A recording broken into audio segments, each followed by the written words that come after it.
Muy buenas noches y bienvenido a un nuevo programa de debate este día lunes 24 de agosto. Hoy ha ocurrido un hecho importante que es la reapertura de la economía después de no haber ley que haya regulado esta reapertura, pero aparentemente, digamos, las cosas han ido relativamente bien. Vamos a hablarlo hoy día con la persona, digamos, que ha estado más encima de esto y que tenemos muchas más preguntas para él, no solamente, digamos, esto que fue la reapertura. Vamos a preguntarle cuál es el balance, por supuesto, que él tiene de este primer día de reapertura económica. Mi invitado es el ministro de Salud, el doctor Francisco Alaví. Buenas noches.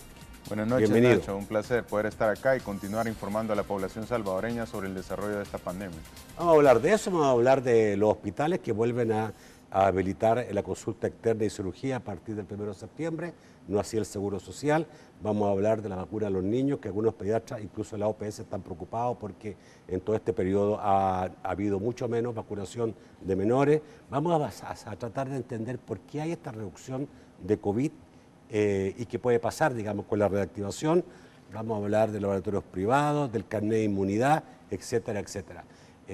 Vamos a saludar, por supuesto, también a quien hace posible este primer segmento de debate, la Central de Seguros y Fianzas, líder en fianzas. Los salvadoreños somos valientes. Somos solidarios. Juntos saldremos adelante. Como siempre, ánimo y a luchar. Protejamos a los que más amamos y caminemos juntos con fe. Comprometidos con el progreso de El Salvador. La Central de Seguros y Fianzas, su centro de confianza. Bueno, partamos con el balance de este primer día, ministro. ¿Cómo ha sido? Muy positivo. ¿Preocupante o no? Muy positivo por el hecho de que estamos viendo a una población que está cumpliendo los protocolos y las medidas de bioseguridad. Estamos viendo cómo los diferentes sectores y específicamente uno de los que más nos interesa, que es el transporte público, ha estado verificándose el cumplimiento por parte de los conductores, el compromiso por parte de la población. Hemos estado bastante de la mano verificando el procedimiento y no solo dentro de las unidades de transporte, sino que en las terminales, en las paradas de los buses, donde de alguna manera nosotros podemos ver realmente cuál es el flujo, realmente cuáles son las medidas que se están implementando y sobre todo que la población lo conozca. Nosotros desde un principio sabemos que la parte fundamental es la promoción de la salud y el conocimiento acerca de la enfermedad y el hecho de poder ver a los salvadoreños portar un cubrebocas o una mascarilla, eso nos da una satisfacción, a pesar que en las unidades y en los sitios donde están nuestros equipos distribuidos, que son más de 3,000 personas por parte de salud verificando el funcionamiento a nivel nacional y que andan sus mascarillas para poder darle a la población si fuese necesario. Hemos visto que la mayoría de la población lo tiene y también hemos visto que los conductores se han apegado al protocolo y garantizan de que de alguna manera esto se cumpla dentro de la unidad, lo cual limita la transmisión de persona a persona. Aproximadamente, ¿en cuánto aumentó hoy día el flujo de gente ya en actividad económica? ¿Hay una idea de eso? Porque había ido aumentando de a poco, pero no sé qué tanto fue el impacto el día de hoy. Sí, por la mañana tuvimos un par de datos acerca del Viceministerio de Transporte. Yo creo que ellos son quizás la parte más ideal para poder darnos esa información, pero oíamos datos acerca de más del 60% de la activación del transporte público y eso es un dato bastante alto en el periodo de la mañana que se estuvieron verificando. Me imagino que en el transcurso del día esto fue aumentando. Lo que sí podemos ratificar es que hemos visto las calles del territorio pues ya volver bastante a la normalidad que se tenía previo a la pandemia y de alguna manera pues también hemos visto las unidades del transporte público ya en ese inicio de labores. Es importante comprender cuál es el impacto que puede generar este transporte público porque de alguna manera en el Gran San Salvador y en las zonas altamente pobladas ya ha existido una circulación masiva del virus y de alguna manera hemos tenido bastantes casos de contagio, pero el transporte público hace una facilidad de conexión entre el área rural y el área urbana. Y las áreas rurales, como lo podemos verificar en las curvas de día que se publican día con día, las áreas de los municipios rurales a veces nosotros podemos ver no tantos casos confirmados. Y entonces esa facilidad de conexión hacia las zonas más altamente pobladas pueden ser una facilidad para que el virus se adquiera en estas zonas y sobre todo pueda servir el humano como vehículo transmisor y llevarlo a las zonas rurales donde probablemente no hemos tenido caso. Ministro, bueno, el transporte inició. ¿Hay alguna cifra un poco contradictoria? El ministerio dijo 70%, 75%, vi una información que dio el ministro de Transporte que estaba circulando. Algunos gremios de buses dicen que ni siquiera el 50% ha salido a la calle. No se han visto tanto, por lo menos gente que observó o que les pregunté y yo también, digamos, que salí, no vi tanto, digamos, tanto bus como otras veces, pero de todas maneras el transporte de pasajeros era el gran reto. ¿Qué pasa con los restaurantes? ¿Qué pasa con los centros comerciales?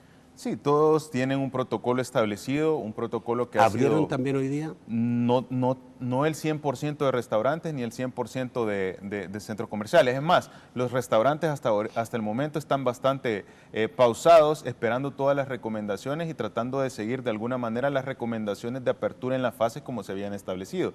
Nosotros como Ministerio de Salud emitimos las pautas en base a lo que la evidencia científica y de alguna manera a lo que va a garantizar que esa se limite, esa transmisión de persona a persona. Y recomendamos que la apertura y que esa exposición de la población no sea inmediato, porque eso nos puede traer resultados negativos. Es por eso que hay cierta parte de las empresas, de los empresarios relacionados a los restaurantes que han seguido esa apertura escalonada y sobre todo que de alguna manera buscan la protección de los salvadoreños. Ahora, definitivamente ya cada una de las diferentes instancias y cada uno de los diferentes sectores en esta apertura económica ya tiene sus protocolos.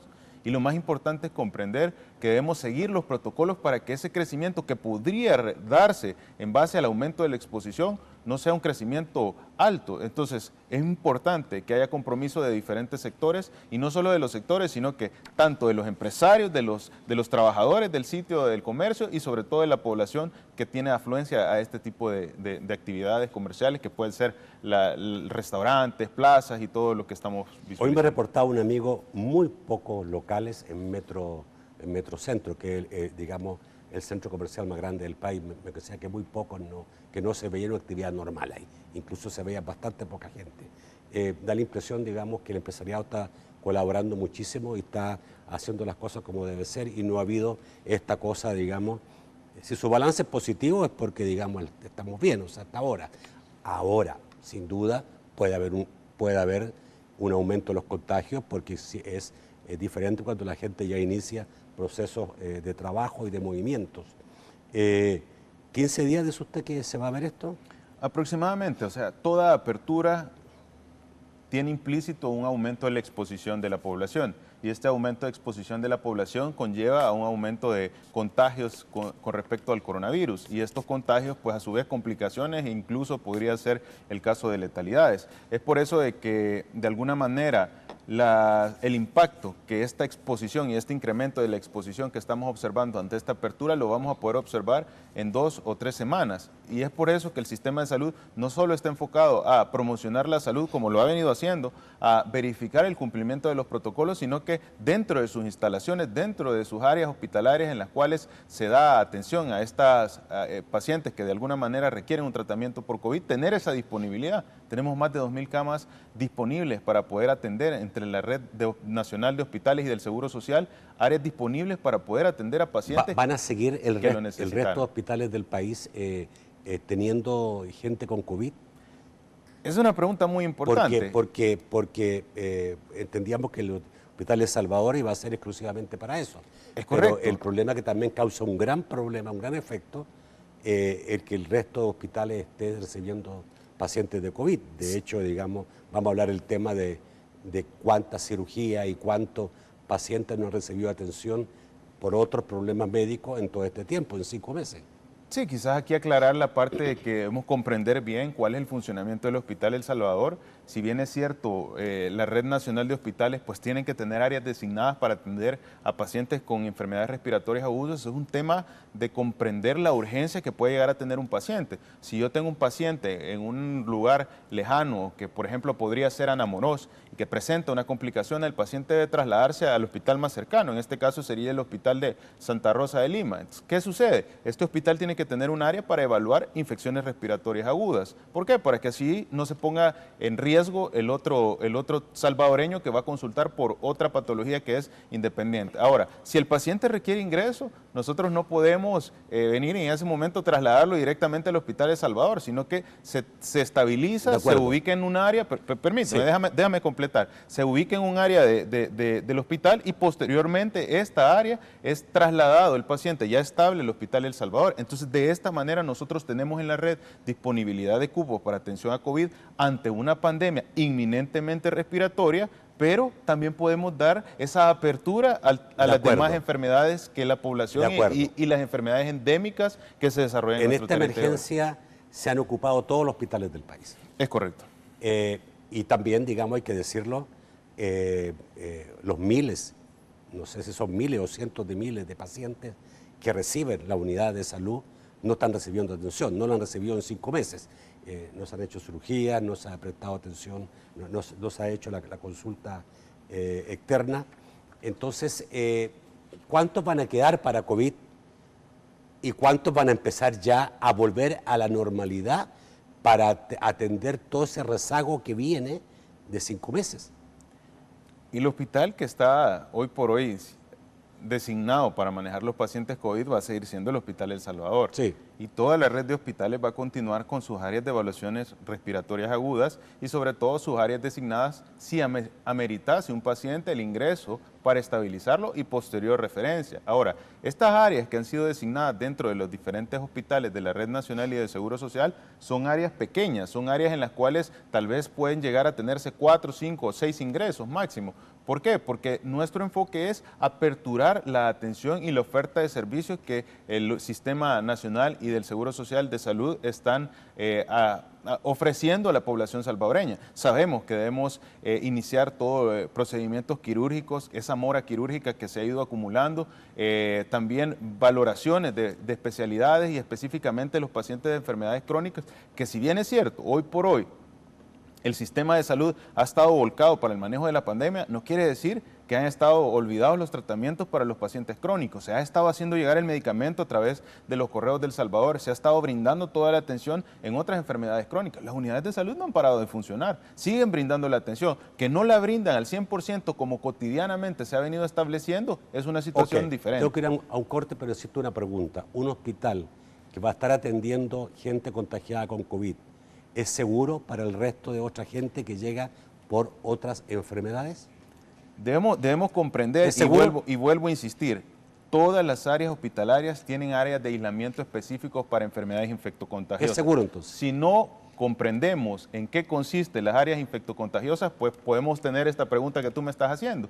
Definitivamente te lo comento, porque todos los hospitales tienen áreas específicas para aislamiento pensando en que puede llegar a suceder el caso de tener una enfermedad que pueda facilitar esa transmisión. Entonces, hoy por hoy, las áreas designadas para enfermedades respiratorias agudas son áreas seguras en las que no se va a poner en riesgo al resto de la población y son áreas para estabilizar al paciente y posterior referencia al hospital. Le hago la pregunta porque mucha gente se la está haciendo, si tienen que ir al Seguro Social, si van a ir con seguridad al Seguro Social, si pueden ir realmente o mejor decir, me aguanto el dolor, me aguanto la situación, pero no voy porque me puedo contagiar. Vamos al corte, ya volvemos. Hoy se conoció que el 1 de septiembre se van a habilitar la consulta externa y las cirugías en los hospitales públicos. ¿Cuánto es la mora que existe el rezago, doctor?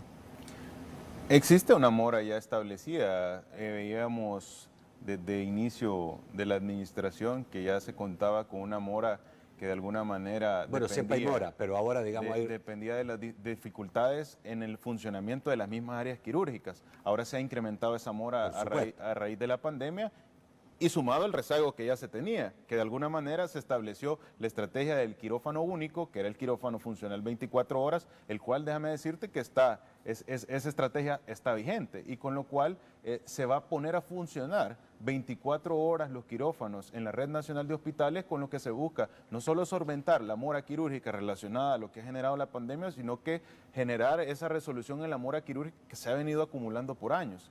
Hay deficiencias en el sistema con relación a las especialidades médicas y quiero hacer mucho énfasis en esto.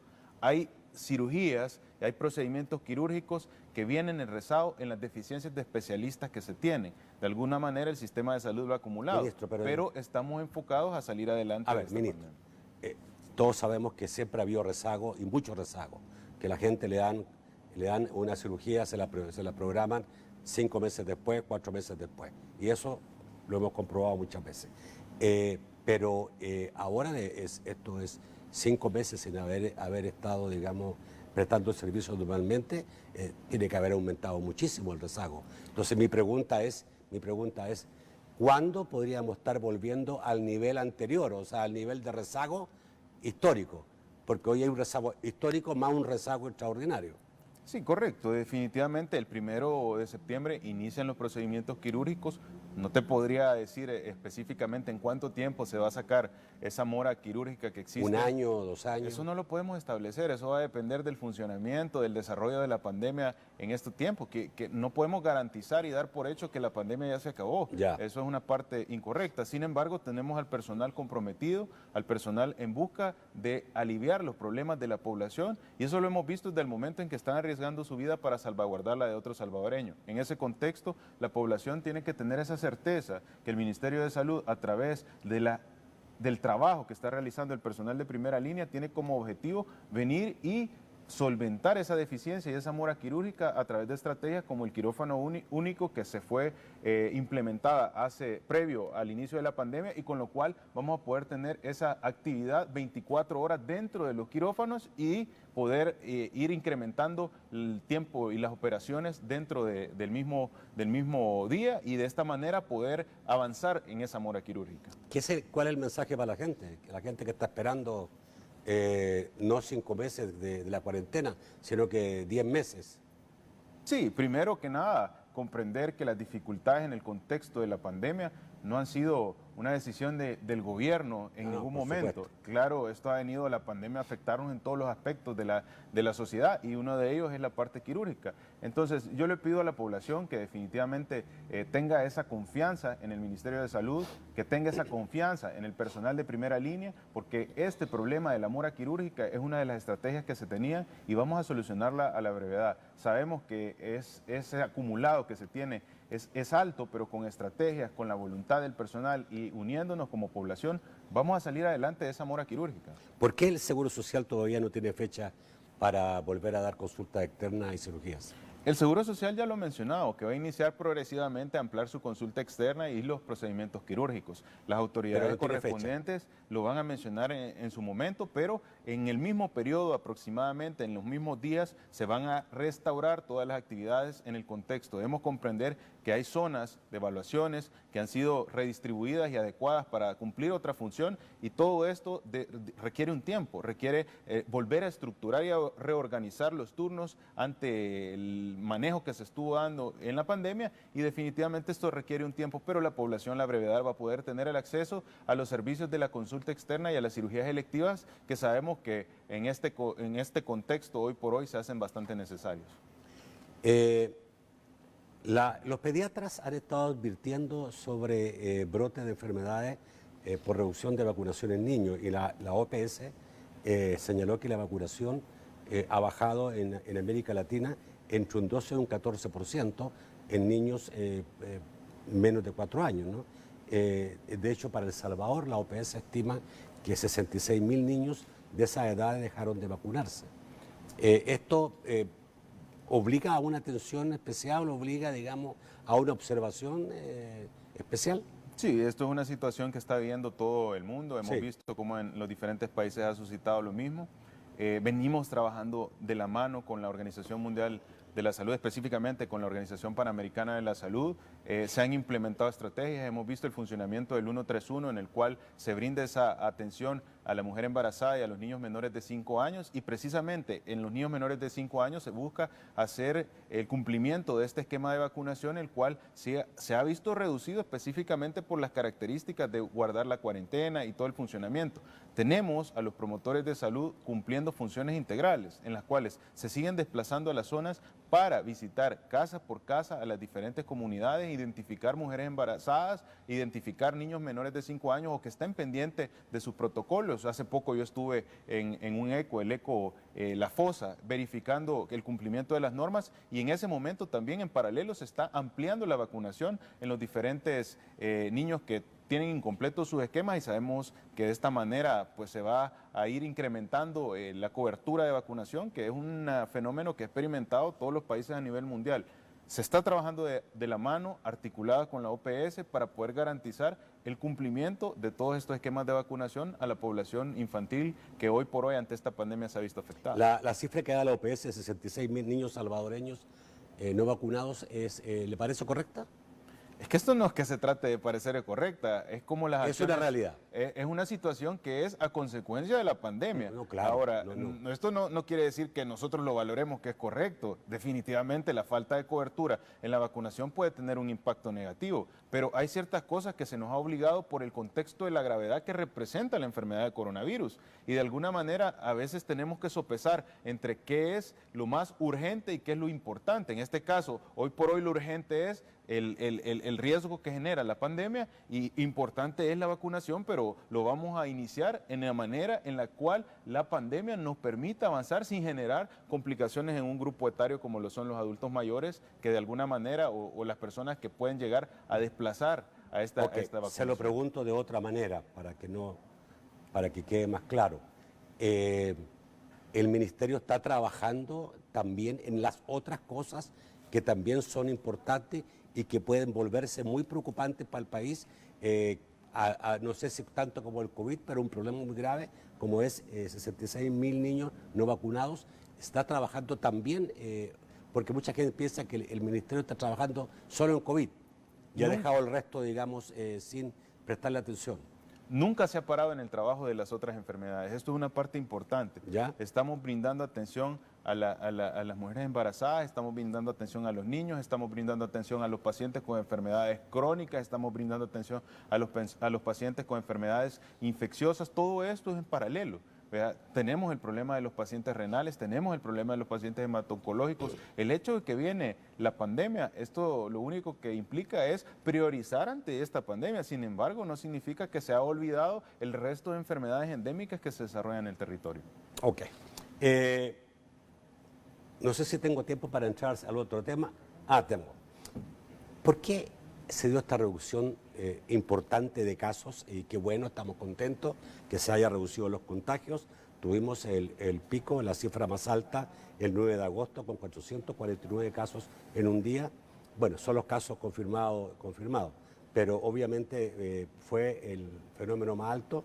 Y después, ahora, digamos, los últimos días, no sé el dato de hoy día, pero el 23 de agosto hubo 189 casos. Es correcto. Menos de la mitad. ¿Por qué se está dando esta baja? ¿Qué hicimos de bueno? ¿Por qué esta baja se da incluso en momentos que la gente empezaba a reactivar la economía?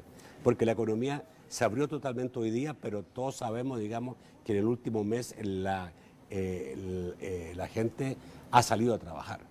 Sí, esto es el resultado de varias estrategias que se han tomado y que de alguna manera han generado las condiciones para que esa facilidad en la transmisión de la enfermedad no se tenga. Primero que nada, la promoción de la salud que se ha venido haciendo constantemente, la implementación de protocolos en los diferentes lugares en donde hay interacción de personas, el uso de mascarilla. Anteriormente el salvadoreño no utilizaba el cubrebocas o la mascarilla. Hoy es raro que veamos una persona dentro del territorio que ande sin el uso de la mascarilla. Conocer que el lavado de manos con agua y con jabón es sumamente importante, evitar tocarse la cara. Yo he visto cuántos salvadoreños andan con su bote de alcohol gel, y eso es muestra de que todas las recomendaciones y que toda la promoción de la salud que se ha venido haciendo ha tenido su efecto.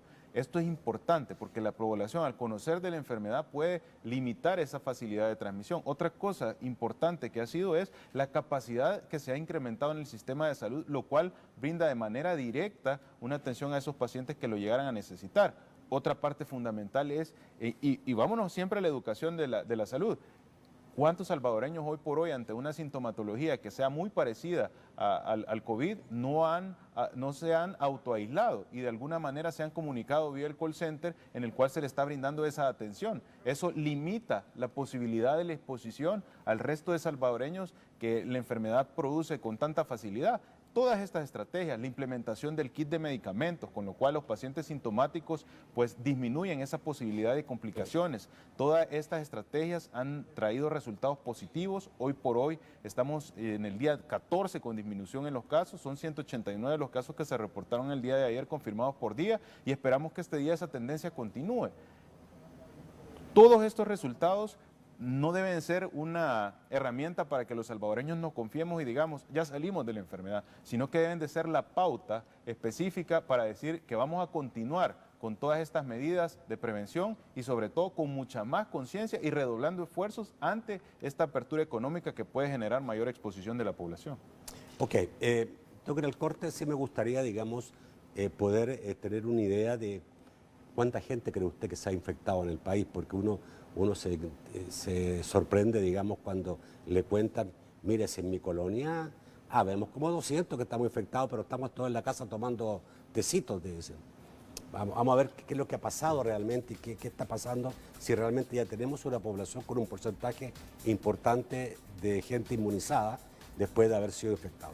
Vamos al corte, ya volvemos. Bueno, uno tiene la sensación de repente que es más la gente que ha pasado el COVID en su casa que los que han llegado a un hospital. No sé si eso es normal, ya que ha ocurrido. Y uno se pregunta, ¿cuántos salvadoreños realmente se habrán contagiado? ¿Y qué efecto tiene esto también sobre, digamos, sobre el aumento o la disminución de contagios? Sí, definitivamente la parte en la cual los salvadoreños o la mayor parte de salvadoreños pueden experimentar el desarrollo de la enfermedad dentro de su hogar, eso nos lo da la estadística en la cual establece que según la evidencia el 80% de la población pasa asintomática o con síntomas bastante leves, lo cual es la explicación del por qué están en el hogar. Ahora, que si existe mayor cantidad de los contagios, pues sabemos que también el parámetro que nos puede dar a nosotros un indicativo de cuánta cantidad de población se ha infectado, pues son las pruebas de tamizaje, específicamente la PCR-RT, que es la proteína, la reacción de cadena de polimerasa en tiempo real. Ahora, también existe una cantidad de subregistro, pero tenemos que tener una parte bastante clara y es la susceptibilidad que puede tener la población salvadoreña. A mayor cantidad de población susceptible, mayor facilidad de diseminación de la enfermedad. Si nosotros tenemos zonas donde ha habido incremento de la cantidad de casos confirmados, como lo son las zonas más densamente pobladas, la cantidad de salvadoreños susceptibles disminuye. Entonces, definitivamente la cantidad de positividad que se puede obtener en estas áreas es menor. Ahora, ¿qué tenemos que cuidar? Tenemos que cuidar las áreas que todavía hay población susceptible. ¿Y esas cuáles son hoy por hoy? Todos los municipios en los cuales hemos evidenciado en las gráficas que día con día se reportan, donde hay menor cantidad de casos confirmados por día. Esas son las áreas donde vamos a encontrar salvadoreños con mayor susceptibilidad y esas son las áreas precisamente a donde los esfuerzos deben enfocarse para que no observemos brotes esporádicos en diferentes zonas que nos puedan generar esas complicaciones en pacientes o esas letalidades que son a causa de esta enfermedad. Ok, pero no se puede establecer un porcentaje de salvadoreños que a lo mejor ya han tenido el COVID. Sí, definitivamente hoy por hoy nosotros no podemos hablar de X cantidad de población infectada. Tenemos una muestra, son 24.811 casos positivos, tenemos cerca de 15.104 casos sospechosos, eso es lo que el tamizaje hoy nos está demostrando. Existen también herramientas con las cuales uno puede tener esa predicción, pero hoy por hoy lo importante es enfocarnos en las áreas específicamente donde mayor susceptibilidad puede haber, porque no ha habido cantidad de casos confirmados en estas zonas, y es ahí donde tenemos que enfocar todos los esfuerzos para limitar ese desarrollo de la enfermedad y sobre todo las complicaciones. ¿Eso significa que ya no es tan preocupante San Salvador, Soyapango? No, para nada, nunca. ¿Sigue siendo? Sigue siendo una área densamente poblada, sigue habiendo salvadoreños susceptibles que no han estado expuestos, aunque la cantidad de pacientes susceptibles pueda ser menor, no quiere decir que no hay un riesgo. Por eso siempre debemos redoblar los esfuerzos y más en la facilidad que ahora se tiene con la apertura. Antes quizás teníamos mayor población susceptible, pero teníamos menor circulación. Entonces, eso compensa. Ahora tenemos menor población susceptible, pero tenemos mayor exposición. Entonces, de ninguna manera debemos confiarnos y ni mucho menos pensar que ya está controlada en esta zona, porque puede ser el origen de un incremento de los casos que hoy por hoy no es el objetivo al tener esa reducción de 14 días sostenida, y con lo cual los salvadoreños podemos tener un poco más de tranquilidad ante esta enfermedad sin bajar los esfuerzos de protección ante la enfermedad. Ya se conoció el primer laboratorio privado para pruebas de COVID y leía yo que solamente para San Salvador no se ha autorizado porque esta misma empresa tiene sedes en otras partes del país, solo en San Salvador, y se van a hacer un promedio de 10 pruebas por día, que es prácticamente nada. ¿Por qué no ha funcionado más el sistema de laboratorios autorizados para hacer las pruebas? Sí, primero que nada, no solo este laboratorio tiene el permiso por parte del ministerio. Aquí el tema no es el permiso del ministerio. No el permiso. Es tener la capacidad de poder realizar la prueba. Entonces, hoy por hoy, el único laboratorio que ha completado esa adquisición de equipos y esa posibilidad de efectuar esa prueba ha sido este laboratorio, que es el laboratorio Analiza. Ahora, el hecho de que solo lo concentren... ¿Eso significa que ellos han comprado los equipos? Es correcto. El hecho de que solo lo concentren en San Salvador es muy decisión propia de este laboratorio. Probablemente esto se deba a porque tienen el equipo de procesamiento de las pruebas en una de las sedes que ellos han estimado convenientes. Debemos comprender que el Consejo Superior de Salud es el ente que va a verificar que cumplan los criterios de funcionamiento dentro de ese laboratorio. ¿Quiénes los otros laboratorios no han querido participar? ¿Qué es? ¿No han querido invertir en esto? ¿No tienen interés? ¿O qué pasa? Hay laboratorios que se han mostrado interesados. El Ministerio de Salud siempre ha sido claro, se le permite a todos los laboratorios que quieran desarrollar el realizar esta prueba sin ningún inconveniente, con que se cumplan ciertos criterios. El primero de ellos es que la prueba que está autorizada es la reacción de cadena de polimerasa en tiempo real. El segundo es que debe haber una comunicación estrecha con el ministerio, porque todos los casos que se reportasen, tanto positivos como negativos, deben de informarse de manera inmediata al sistema. Y tercero, que cumplan con todas las medidas de bioseguridad dentro del establecimiento. Y otro dato importante es, este laboratorio que actualmente ya se está desarrollando, no solo realiza 10 pruebas diarias, realiza una cantidad mucho mayor a esa, y esto es muy independiente de la disponibilidad que ellos tienen. ¿Por qué nosotros sabemos? Porque precisamente todos los resultados de las pruebas son trasladadas al equipo del Ministerio de Salud, con lo cual se suman a la contabilidad que día con día se está expresando. Para el gobierno es bueno tener laboratorios privados funcionando, es bueno que exista también esa segunda opción. Sencillo, para la población, yo no diría para el gobierno, yo diría para la población. Es positivo que contemos con tamizaje, porque si nosotros contamos con tamizaje, conocemos cómo se va desarrollando la enfermedad. Ahora, que el tamizaje debe ser el correcto, esa es la obligación del ministerio por verificar que esto se cumpla. Y dependiendo de las posibilidades de todos los sectores, tanto públicos como privados, esto se va a ir creciendo. Ok. El presidente anunció la entrega de carnet de inmunidad y entrega de paquetes con medicamentos que le iban a hacer exactamente la gente que tuviera ese carnet de inmunidad. Iba a poder entregar estos medicamentos, incluso ganar $500 mensuales por ese trabajo. ¿Sigue vigente eso a pesar, digamos, que en su momento la OMS no se ha mostrado, no ha avalado el que existan carnet de inmunidad? Y cabalmente hoy día la Universidad de Hong Kong documentó el primer caso de reinfectado, así es bien documentado. Sí, nosotros estamos hablando de un carnet de recuperado, estamos hablando de un carnet que, si bien es cierto, pues da ese conocimiento a la población de que ha tenido la enfermedad y sobre todo que ha ganado la batalla de esta enfermedad. Es bien claro también el carnet en especificar que no tiene protección, o que este carnet no le brinda una protección a poder ser susceptible de adquirir la enfermedad. Eso hoy por hoy todavía está en investigación. Existe un caso, que es el reciente y el que tú comentas, sobre que se ha demostrado en un paciente un caso de reinfección, pero también al leer el artículo es bien claro en mencionar que la segunda ocasión en que adquirió la enfermedad esta persona, pues pasó totalmente asintomático y que la posibilidad de complicaciones es menor. Eso no quiere decir que la población deba confiarse, ¿verdad? Existe todavía bastante que estudiar ante esta enfermedad, sigue investigándose, pero lo que sí podemos decir es que este carnet de recuperado es una estrategia para poder brindarle a la población, específicamente al sector que de alguna manera se ha visto afectado económicamente, la posibilidad de apoyarnos para la distribución de medicamentos y para la distribución de los alimentos. Es claro en decir que no existe inmunidad y sobre todo que este carnet no le da un pase libre para poder realizar las actividades sin el uso siempre de los equipos de protección que han sido establecidos. ¿Cuándo se va a empezar a entregar el carnet de inmunidad? Ya está en elaboración, esta semana se van a empezar, se han empezado ya a entregar estos carnets y sobre todo explicar muy bien a la población por parte del personal de salud que ha hecho entrega de estos carnets de recuperados que esto no es un pase libre para poder realizar actividades sin los equipos de protección. Y lo otro, la vacuna. ¿Cómo están las gestiones del gobierno para conseguir que El Salvador sea un país que tenga lo antes posible una vacuna para la población? Desde un inicio se diseñó un equipo que estaba enfocado específicamente, y esto estoy hablando que surgió desde el Gabinete de Salud Ampliado, a principios de enero, febrero, y estaba enfocado específicamente a identificar los posibles tratamientos que surgieran ante la enfermedad y las posibles vacunas que surgieran para generar esta inmunidad. Y desde ese entonces ese equipo ha venido trabajando.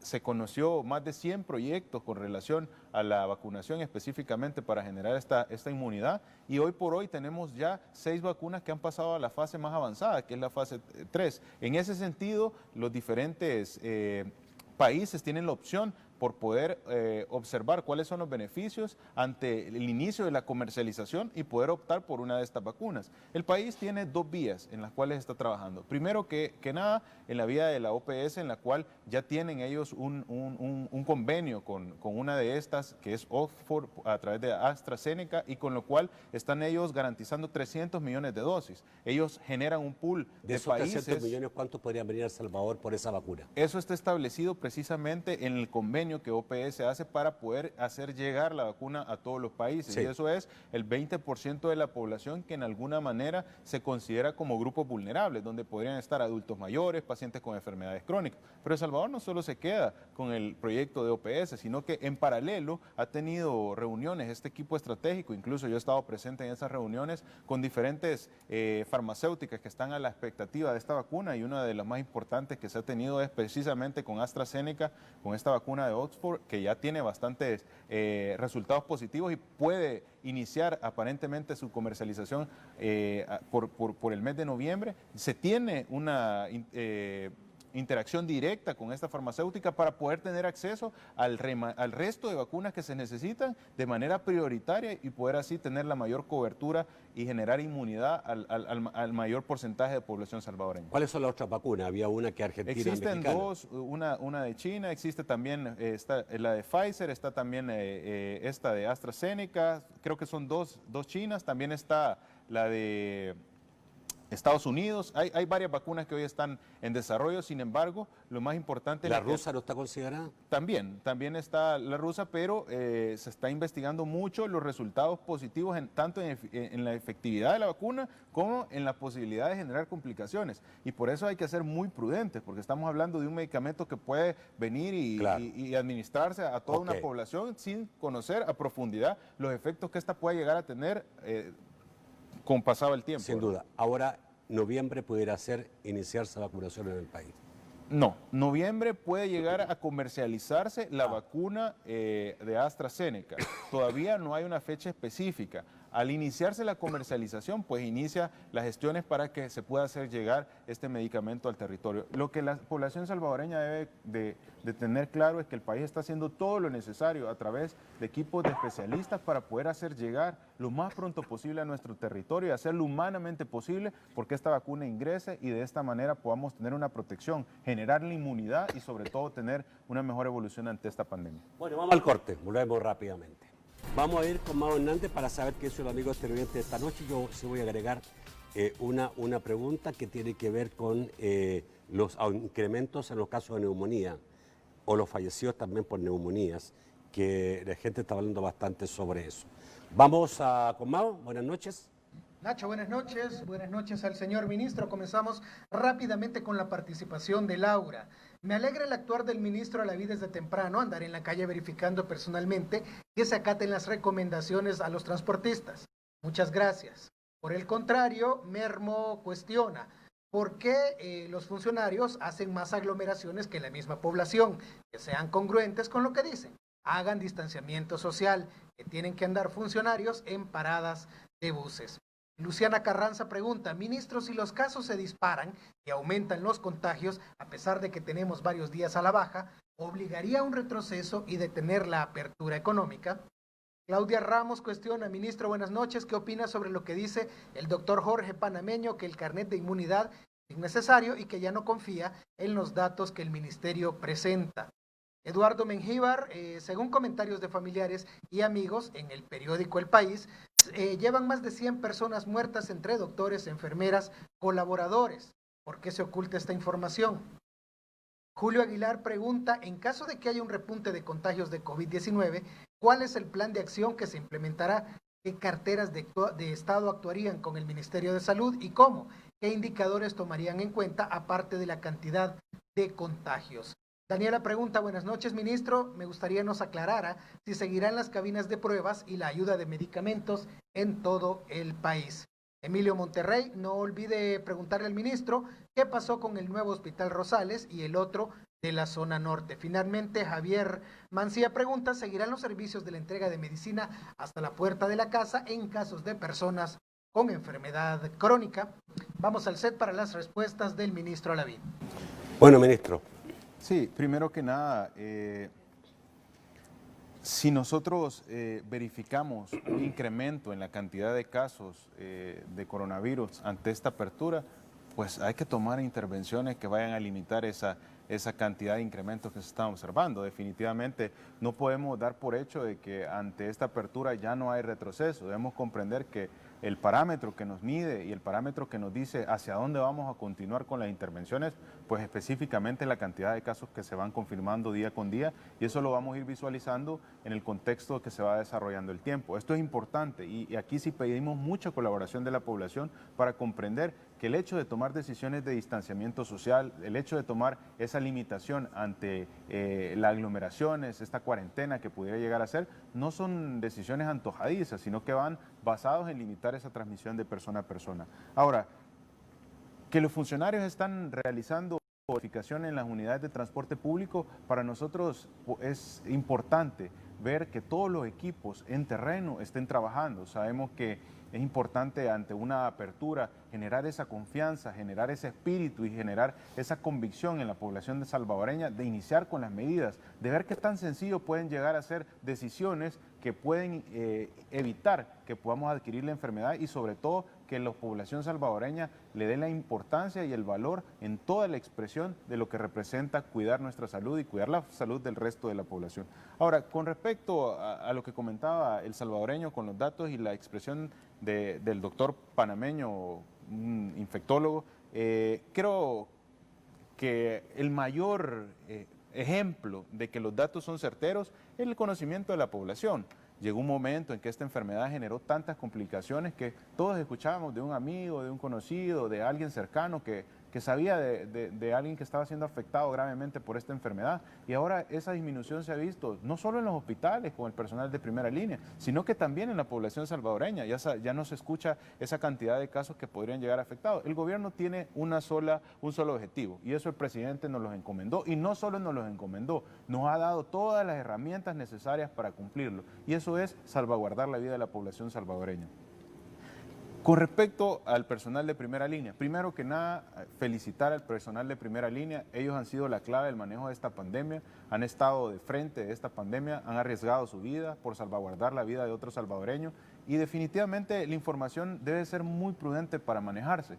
Hemos escuchado cómo periódicos y cómo ciertos medios de comunicación hacen mención de esta cantidad de personal que ha perdido la vida a causa de esta pandemia que ha generado complicaciones a nivel mundial, y todo lo achacan a que esto se trata del personal de primera línea que se ha adquirido la enfermedad dentro de su cumplimiento de funciones, pero no se menciona la cantidad de casos que no han sido fallecidos por coronavirus y que lo incluyen dentro de sus estadísticas. No se menciona la cantidad de personal sanitario que no labora en las instituciones de salud pública ni en el Seguro Social y que se ha adquirido la enfermedad. Todos los salvadoreños tenemos riesgo. Esta enfermedad no hace diferencia entre si yo soy profesor, si yo soy doctor, si yo soy licenciado, si yo tengo mi negocio propio. Ministro, eso pero no ¿hay hace alguna ninguna razón para no dar la cifra de fallecidos de personal de salud?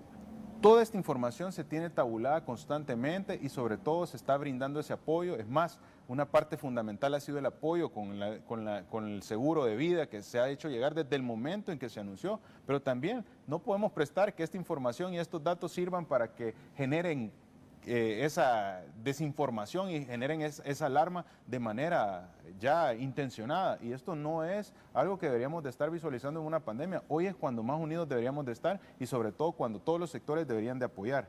Ahora, con el caso de las cabinas, las pruebas que se están realizando y la entrega de medicamentos, esto va a continuar para la población. Hemos visto cómo ya llegamos más de 20.000 pruebas realizadas de tamizaje, van a ser hechas llegar estas cabinas para que la población se pueda tamizar y sobre todo va a continuar el funcionamiento del call center, el cual brinda esa oportunidad para que los salvadoreños ante la más mínima sintomatología se puedan comunicar, se informen, reciban atención médica por parte de un especialista, se les haga llegar su kit de medicamentos hasta la puerta de su casa y sobre todo que tengan ese seguimiento ante la necesidad o ante síntomas de alarma, poder desplazar un equipo médico o incluso desplazar inmediatamente una ambulancia de nuestra red de ambulancias para poderlo desplazar hacia el área correspondiente. La pregunta sobre el Hospital Rosales, ¿qué pasó con el Hospital Rosales? ¿Ya no se va a hacer? Estamos hablando de que el Hospital Rosales es una parte fundamental que debe desarrollarse, igual que el Hospital de la Zona Norte. Esos están contemplados, siguen su proceso, ya están en la parte en la cual se hacen las valoraciones técnicas, las bases de licitación ya se han realizado y de alguna manera esto lleva un proceso. Estructurar un hospital no es tan rápido, hemos enfocado todos los esfuerzos hoy por hoy en la pandemia sin dejar de lado las actividades que ya se tenían. En ese contexto, estos hospitales van a continuar su curso y a la brevedad van a poder ser completados. ¿Incremento de neumonías? Definitivamente se ha visto una mayor cantidad de neumonías porque comprendemos que la complicación final de un proceso respiratorio o la complicación más grave que un proceso respiratorio puede tener es la neumonía. Y en el contexto de una pandemia que es específicamente una enfermedad respiratoria con facilidad de transmisión, pues vamos a tener un incremento de los casos de neumonía. Lo importante no es alarmarnos en la cantidad de casos de neumonía, sino que es oportunamente informarnos y sobre todo oportunamente acceder a los servicios de salud para que la población y sobre todo para que la evolución de esta enfermedad respiratoria en la población no desencadene un proceso de neumonía y que no desencadene una complicación o una letalidad. Ok, otra cosa. Hoy día algunos medios informaron de personal de salud que estaba esperando buses y que no llegaron tarde a sus establecimientos. Y que ellos dijeron que el ministerio le había quitado ya el servicio de transporte a partir del día de hoy. El sistema de transporte con la apertura del transporte público inicia a su funcionamiento. El personal de salud va a realizar el uso de las unidades de transporte público. No tenemos que discriminar en ningún momento al personal de salud que ha salvado la vida. Y sobre todo se suspendió el servicio de transporte del ministerio a partir de hoy. Inician las actividades. En ciertos centros todavía se brinda esa atención, en otros centros ya no se brinda esa atención y debemos comprender que pues, esas unidades que venían a brindar el servicio pues son unidades del transporte público que reactivan su funcionamiento y que vuelven a la función. Se suspendió. Todo lo necesario para el personal de salud se va a continuar si identificamos que hay situaciones que están dificultando el desempeño, pues el Ministerio de Salud va a tomar las cartas correspondientes para poder facilitar a todo el personal de primera línea el desempeño de sus labores. Muchas gracias, ministro. Un placer poder estar acá. Gracias a usted, amigo televidente. Yo los espero mañana a las 8 de la noche en un nuevo programa de debate. Que pasen muy buenas noches.